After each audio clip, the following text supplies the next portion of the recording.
Newcastle smash up Leicester like it was a training game. And best believe they are on the road to Champions League football once again. And you know what? Couldn't be happier for them. Really couldn't. Because guess what? They actually have quality.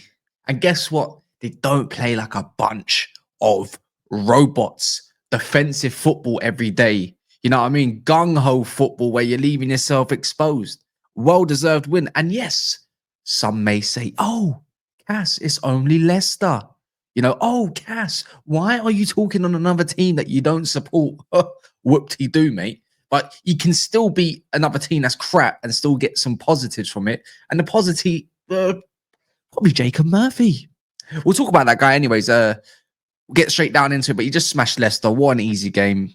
I can't believe we're sitting here to the point where the top four at the moment, as it currently stands, is looking at Liverpool as the champions, Arsenal, Forest, and Newcastle.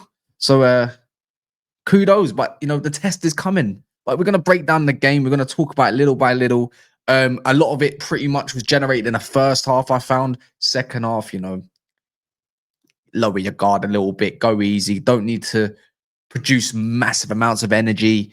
Just get your subs on. This is just a typical Eddie Howe game, I'd like to call it. And kind of reminds me of the phase pretty much in January, little bit in February, obviously. And then afterwards, a little bit different because loads of games going on, etc., etc. But let's get straight into the game regardless. This is what we learned. And this is what I took down as notes. And I'd like to even continue those notes. But first and foremost, I haven't got it on there. Fans, class. Some of the chants were absolutely funny. Empty stadium, empty seats and stuff like that. You'd think they're chanting at Manchester City, but they're not. And then Jamie Vardy, we all know how that one goes. So big up to the fans. Any match-going fans, you lot were loud. You absolutely dropped or literally ripped into the confidence of the fans. They even left. I think they left by... I think the second goal went in and you see a few fans leave. And then before you know it, third goal, oh my God, it was depleting. You could just hear the fans. They couldn't give a toss. Couldn't care less. But yeah, first and foremost, probably the title of the video. And it's that man, Jacob Murphy. There's a lot of talk around Newcastle getting a new right winger potentially. And we're talking about someone that does need to challenge over on that right-hand side. But see, this man is gone so under the radar. And I keep saying it. I can't believe I keep saying every video. And big up to the people that pointed out to me that he is a boyhood fan as well of your club. It's just he keeps producing over and over. So many different notable games on my life. Like you can name it. You could talk about the reverse fixture against Leicester where he got a brace.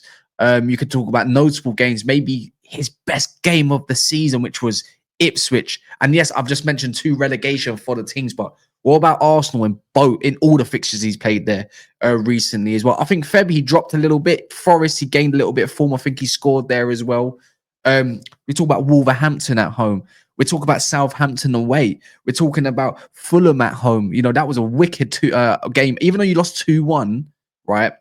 He played out of his socks. He was mint. There's so many different games that you can call it. Aston Villa's another one. Brentford's another one. The fact is, I've just named you about 10 different games where this guy has shined. And we're not talking about, you know, your Isaacs of the world, your Tonali's, the Italian Stallion. We can talk about those geezers all day long. But him, he consistently produces. And funny enough, I thought, you know what? Don't like to get into all the stat behaviors, but he has produced 15 goals and assists with performances. And I'm just here to show him some flowers because you think of a frightening front three, and I believe now Newcastle have got over 50 goals in the Prem, right? Let alone from any other cup competitions aside, right? But he's got 15 goals and assists, and they're all spread out as well. Go look at it if you want. You know, when we talk about average ratings, we're talking about at the moment, I think it's 7.1, and that doesn't really paint the full picture in my opinion, but that's quite high considering he's played pretty much every game. He plays the majority of minutes. He never moans. Model professional. He's just won a cup or a trophy for the first time in how many years for his boyhood club. He is nothing short of a model professional in today's game, and kids should be looking up to players like that, players like Dan Burn. Of course, you can go and get your Isak, but we're talking about like a loyal player. We're talking about someone is happy to play the game how it should be played, express yourself. You know, you might not be the most glamorous player in the side, but you have a part to play. And next season, that man will have a part to play, right? You know, he's a good poacher. He fight like look at today with Charlotte. He hit the bar, and before you know it, he's poaching. Or look at the back post, he's lurking. He's not afraid to have a shot. He's got good delivery of cross. Now, I know there's lots of talks about Madueke, maybe Mbermo or Mbuemo or whoever it may be that, the Toon are trying to find or go and recruit. That's good for the squad. But the thing is, it will only produce even better performances for him because you're going to need a squad. And he's the one that I'm thinking he's probably one of Eddie Howe's favorites. Work rate second to none. And you know what? The fact he's got 15 goals and assists this season, but right, by the way, I think that might be his. I think he's got 7 goals now and 8 assists in total. He can go on and go and get 20. And that's big. Because a lot of players get highlighted. We're talking about 65 million pound players like Kai Havertz that reaches 20 GA in a season, and he costs 65 million. We're talking about rubbish like Mason Mount, and he can't even stay fit. Or we could talk about players that play game in, game out and don't get anything, and they've cost an absolute bomb, aka, let's just talk about one of my own players, Rasmus Højlund.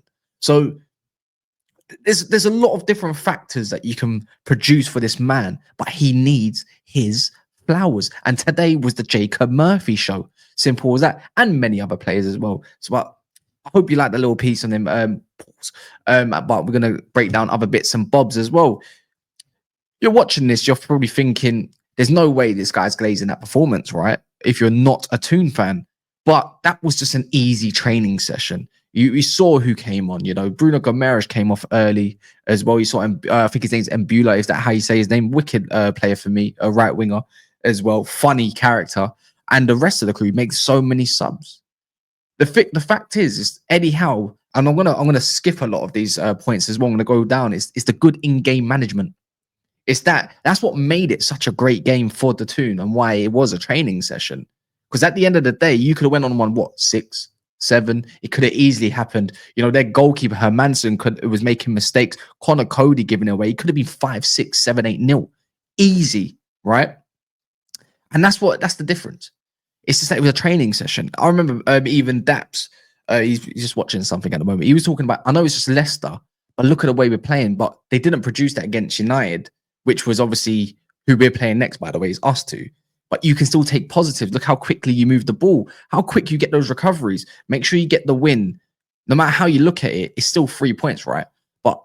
And I know it's just Leicester, but you can't get too comfortable in certain moments. You nearly conceded, but that was in one moment. You could say maybe Daka with the header, maybe, or there was one way he just went. I don't even know how he missed. I think it went straight past the keeper, anyways, over the bar.